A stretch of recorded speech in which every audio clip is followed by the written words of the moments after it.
So today we are discussing the topic which is known as inventory control. So first we understand what all about inventory control is. Inventory control is the process by which materials of the correct quality and correct quantity are made available as and when required with due regard to the economy in storage and ordering cost, purchase prices and working capitals. So if you see this definition, it has some important points. For example, first is correct quality. So you have to pick the material of a correct quality. That means good quality. Second part is correct quantity, means EOQ. Ordered quantity is to be correct. So, and the second part is regarding the prices. Prices means first in the previous topic we just discussed about the type of inventory cost. For example, ordering cost, carrying cost, back order cost or per unit cost. It must be in economical range.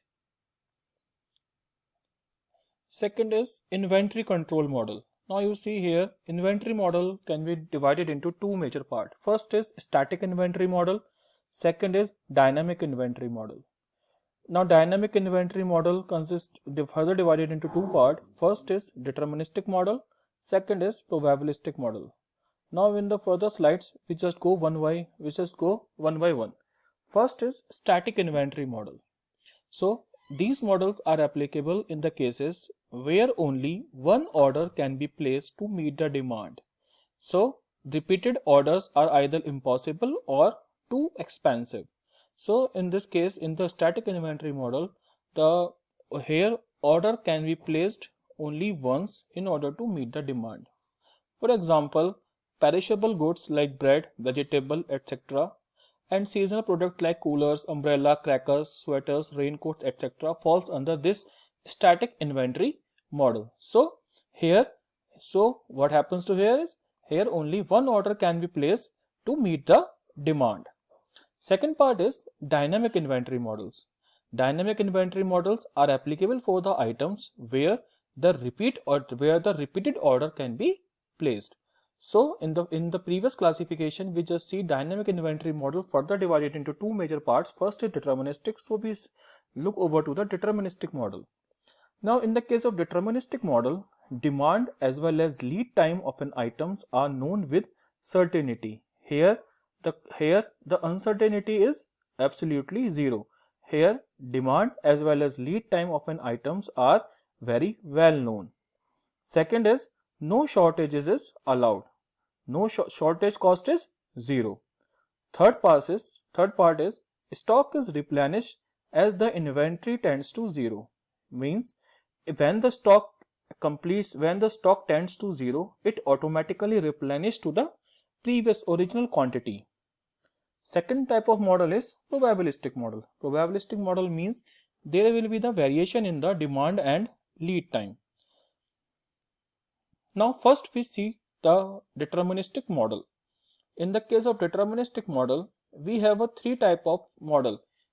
In the upcoming slides, we just go one by one to the individual model. Now model number first is the basic EOQ model. For this we have a certain assumptions. First is demand is continuous. Here demand is continuous. Second is instantaneous is replenishment. Means when the inventory tends to zero, it automatically replenishes to the quantity Q. Here the lead time is 0, means there will be the no time elapses between placing an order while and receiving the order, means lead time is 0. Last is the shortage cost is 0, means no shortages is allowed. So when we go for the analysis, we just take the certain parameters. For example, annual demand mark here is D per year, ordering cost CO is rupees per order, carrying cost is CC rupees per unit per year. Now when we draw the curve, on y-axis we just mark the quantity, on x-axis we just mark the time. So our inventory first start from 0, means minimum inventory level is 0, and it replenish up to the maximum quantity Q.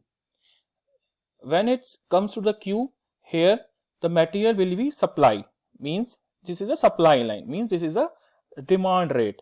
So where it comes? Here comes to the 0 level. So it complete the one cycle, which denoted by the time t, and as we move further, this cycle continuously moves as per the required order. So what we got? We got number of orders per year is D by Q. Second is total carrying cost. Total carrying cost is number of order into carrying cost. मतलब number of order into ordering cost. If you see the unit of D by Q, D is in per year, Q is in quantity. Means quantity per D is in per year. This is 1 upon quantity into years. CO is in rupees per order. So it's unit convert into the rupees per year. Now we move towards the carrying cost. For the carrying cost parameter, we have to first calculate the average inventory. Now average inventory have two main components, maximum inventory level and minimum inventory level. Maximum inventory level is Q, minimum inventory level is 0. So average is Q plus 0 by 2, that is Q by 2. Now in the second case, we just second method is to calculate is we take the area of this triangle. What is the area? 1 by 2 Q into T. So area of one cycle is 1 by 2 into Q into T upon cycle time. What you will get is Q by 2. So you either calculate the average inventory by this method, or you can calculate the average inventory by this method. Now total holding cost or total carrying cost. Total carrying cost is average inventory into carrying cost. This is in rupees per unit per year. This is unit. So its unit come into be rupees per year. So in our assumption, no shortage is allowed, means shortage cost is equal to 0. That means next is cost of item. Cost of item means per unit cost of a material. If C is a unit cost, D is the demand, then cost of item is C into D. That is in rupees per year. So if you see all the cost, that means ordering cost, holding cost, shortage cost or cost of item or purchase item, all units are in rupees per year. So when we sum together, we got a total cost. So total cost is equal to D by Q into C naught plus Q by 2 into CC plus 0 plus C into D. Now for the optimal total cost, here the variable is only Q. So we just differentiate the total cost, the total annual inventory cost with respect to the Q and equate to the 0. So when we equate to the 0, it's D by Q comes out to be minus D upon Q square into C naught. Q by 2 is CC by 2. So here Q can be replaced by the Q star. This Q star is known as the EOQ, means economic order quantity. That means this is the quantity where holding cost and ordering cost will be equal. Now when we move towards the formula of total cost, how can we get a total optimal cost? In this, where we replace the Q by Q star, so we can get the value of a total cost. On solving the value, total cost is equal to under root of 2D into C naught CC. This is the minimum cost. So this is the model number 1. Here the supplier generally supply the trading house in infinite production, which is supplied by the trading house to the customer. Now in the next model, here EOQ for the lot. Here the product in this model, this is known as the production model. Here the production is not infinite, here the production is finite. This model is also a deterministic type model, and all the assumptions are same as of the previous one. So here when we start, for example, when we have a 3 components: supplier, trading house and customer. In the previous model number 1 is the trading house is generally place the order to the supplier. Here supplier produce infinite part to this trading house, which in return is sale to the customer. In this model number 2, here the order placed is something and he produce a definite quantity and which he sell to the customer. For example, Trading house, here I take the assumption of 100 units. Suppose the order place is of 100 unit. Is placed to a supplier. The supplier on per day he can produce only 25 units and your consumption rate is 4 units per day where you can supply this to the customer. Okay. This model is successful when P is greater than R, means production rate is greater than the consumption rate. Suppose if P is 3 and R is 4, so you are producing only 3 and consumption rate is 4, so whole production will be disturbed. Okay, so what I am taking is P is the supply rate and R is the consumption rate. Here P must be greater than R so that this model can exist. Second is production model, where the production is finite, not infinite. Now here how we calculate the total cost. Total cost per year is equal to ordering cost per year plus carrying cost per year. Now if we look at the back, in what is the inventory at the first day? If you are producing P and consuming R, then what will you give stock to your manufacturing site is P minus R. Okay. On the next day you will save same P minus R and previous P minus R. This value will be twice into P minus R. Same 3 into P minus R for the third day, 4 into P minus R. On fifth day, what will be your value?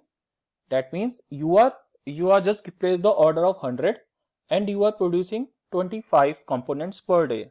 So 100 upon 25 is 4. So after 4 days, you will reach a maximum production level, and after that your inventory will move toward the consumption part. So on the fifth day, 4 P minus R means you have to subtract the R from your maximum inventory level. So on the sixth day, what will be the value? 4 into P minus R minus 2R. So here you will get the maximum inventory at fourth day. So if we calculate the value, what will we get is Q upon P. What is the Q? Q is the 100 and P is the production rate, that is 25. So 100 upon 25 is 4 into P minus R. The P minus R factor is this. So Q upon P into P minus R is the production maximum inventory level.